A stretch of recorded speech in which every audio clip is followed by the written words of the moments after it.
آپ یہ خیال رکھیں کہ مصر کا خلیفہ خود مختار حاکم نہ بن جائے۔ وہ سوڈانیوں اور صلیبیوں سے بھی ساز باز کرنے سے گریز نہیں کرے گا۔ میں سوچ رہا ہوں کہ خلافت صرف بغداد میں رہے اور ذیلی خلیفے ختم کر دیے جائیں، لیکن میں ڈرتا ہوں کہ ان لوگوں نے ہمارے خلاف سازشیں تیار کر رکھی ہیں۔ اگر آپ مصر کے خلیفہ کی بادشاہی اس کے محل کے اندر ہی محدود رکھنے کی کوشش کریں گے تو میں آپ کو فوجی اور مالی امداد دوں گا۔ احتیاط کی بھی ضرورت ہے کیونکہ مصر کے اندرونی حالات ٹھیک نہیں۔ مصر میں ایک بغاوت اور بھی ہوگی، سوڈانیوں پر کڑی نظر رکھیں۔ سلطان ایوبی نے خط پڑھ کر کہا، اس میں کیا شک ہے کہ خلافت سفید ہاتھی ہے؟ کیا آپ دیکھتے نہیں کہ خلیفہ العازد دورے پر نکلتا ہے تو آپ کی آدھی فوج اس کی حفاظت کے لیے ہر طرف پھیلا دی جاتی ہے؟ لوگوں کو مجبور کیا جاتا ہے کہ وہ خلیفہ کے راستے میں چادریں اور قالین بچھائیں۔ خلیفہ کا حفاظتی دستہ دورے سے پہلے لوگوں کو دھمکیاں دے کر مجبور کرتا ہے کہ ان کی عورتیں اور جوان بیٹیاں خلیفہ پر پھولوں کی پتیاں پھینکیں۔ اس کے دوروں پر خزانے کی وہ رقم تباہ کی جاتی ہے جو ہمیں سلطنت اسلامیہ کے دفاع اور توسیع کے لیے اور قوم کی فلاح و بہبود کے لیے درکار ہے۔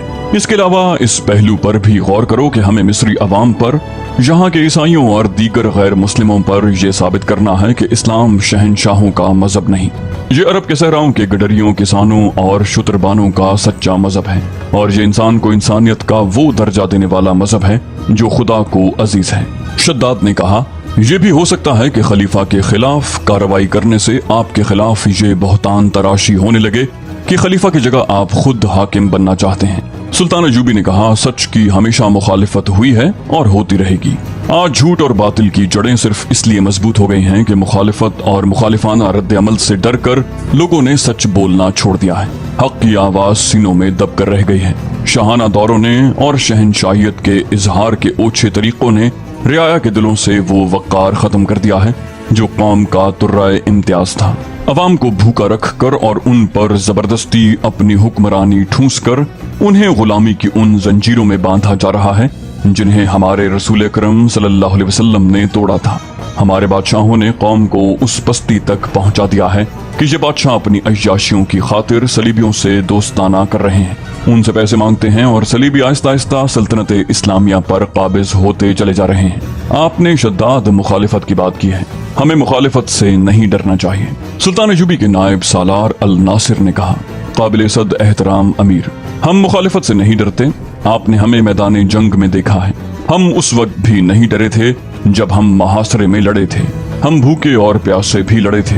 صلیبیوں کے طوفان ہم نے اس حالت میں بھی روکے تھے جب ہماری تعداد کچھ بھی نہیں تھی۔ مگر میں آپ کو آپ کی ہی کہی ہوئی ایک بات یاد دلانا چاہتا ہوں۔ آپ نے ایک بار کہا تھا کہ حملہ جو باہر سے آتا ہے اسے ہم قلیل تعداد میں بھی روک سکتے ہیں، لیکن حملہ جو اندر سے ہوتا ہے، اور جب حملہ آور اپنی قوم کے افراد ہوتے ہیں تو ہم ایک بار تو چونک اٹھتے ہیں اور سن ہو جاتے ہیں کہ یا خدائے ذوالجلال یہ کیا ہوا۔ قابل صد احترام امیر مصر، جب ملک کے حاکم ملک کے دشمن ہو جائیں تو آپ کی تلوار نیام کے اندر تڑپتی رہے گی، باہر نہیں آئے گی۔ سلطان ایوبی نے کہا، آپ نے درست کہا الناصر، میری تلوار نیام میں تڑپ رہی ہے، یہ اپنے حاکموں کے خلاف باہر نہیں آنا چاہتی۔ میرے دل میں قوم کے حکمرانوں کا ہمیشہ احترام رہا ہے۔ ملک کا حکمران قوم کی عظمت کا نشان ہوتا ہے، قوم کے وقار کی علامت ہوتا ہے، لیکن آپ سب غور کریں کہ ہمارے حکمرانوں میں کتنی کچھ عظمت اور کتنا کچھ وقار رہ گیا ہے۔ میں صرف خلیفہ العازد کی بات نہیں کر رہا، علی بن سفیان سے پوچھو، اس کا محکمہ موصل، حلب، دمشق، مکہ اور مدینہ منورہ کی جو خبریں لایا ہے وہ یہ ہیں کہ خلافت کی تعیش پرستی کی وجہ سے جہاں جہاں کوئی امیر اور حاکم ہے وہ وہاں کا مختار کل بن گیا ہے۔ سلطنت اسلامیہ ٹکڑوں میں بٹتی جا رہی ہے۔ خلافت اس قدر کمزور ہو گئی ہے کہ اس نے عمرہ اور حکام کو ذاتی سیاست بازیوں کے لیے استعمال کرنا شروع کر دیا ہے۔ میں اس خطرے سے بے خبر نہیں کہ قوم کے بکھرے ہوئے شیرازے کو ہم جب یکجا کرنے کی کوشش کریں گے تو یہ اور بکھرے گا، ہمارے سامنے پہاڑ کھڑے ہو جائیں گے، لیکن میں گھبراؤں گا نہیں اور مجھے امید ہے کہ آپ بھی نہیں گھبرائیں گے۔ میں آپ کے مشوروں کا احترام کروں گا، لیکن میں آئندہ خلیفہ کے بلاوے پر صرف اس صورت میں جاؤں گا جب کوئی ضروری کام ہوگا۔ فوری طور پر میں خطبے سے خلیفہ کا نام اور ذکر نکلوا رہا ہوں۔ سب نے سلطان ایوبی کے اس اقدام کی حمایت کی اور اسے اپنی پوری مدد اور ہر طرح کی قربانی دینے کا یقین دلایا۔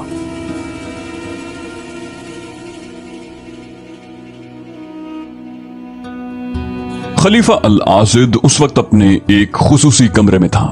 جب قاصد نے اسے بتایا کہ صلاح الدین ایوبی نے کہا ہے کہ اگر کوئی ضروری کام ہے تو میں آ سکتا ہوں ورنہ میں بہت مصروف ہوں، خلیفہ آگ بگولا ہو گیا۔ اس نے قاصد سے کہا کہ رجب کو میرے پاس بھیج دو۔ رجب اس کے حفاظتی دستے کا کماندار تھا جس کا عہدہ نائب سالار جتنا تھا۔ وہ مصر کی فوج کا افسر تھا۔ اسے خلیفہ کے باڈی گارڈز کی کمان دی گئی تھی۔ اس نے قصر خلافت اور خلیفہ کے حفاظتی دستوں میں چن چن کر سوڈانی حبشیوں کو رکھا تھا۔ وہ سلطان ایوبی کے مخالفین میں سے اور خلیفہ کے خوشامدیوں میں سے تھا۔ اس وقت خلیفہ کے اس خصوصی کمرے میں ارارہ موجود تھی جب قاصد صلاح الدین ایوبی کا جواب لے کے آیا تھا۔ اس نے خلیفہ سے کہا، صلاح الدین ایوبی آپ کا نوکر ہے، آپ نے اسے سر چڑھا رکھا ہے، آپ کیوں نہیں اسے معزول کر دیتے؟ کیوں نہیں اپنے سپاہی بھیج کر اسے حراست میں یہاں بلوا لیتے؟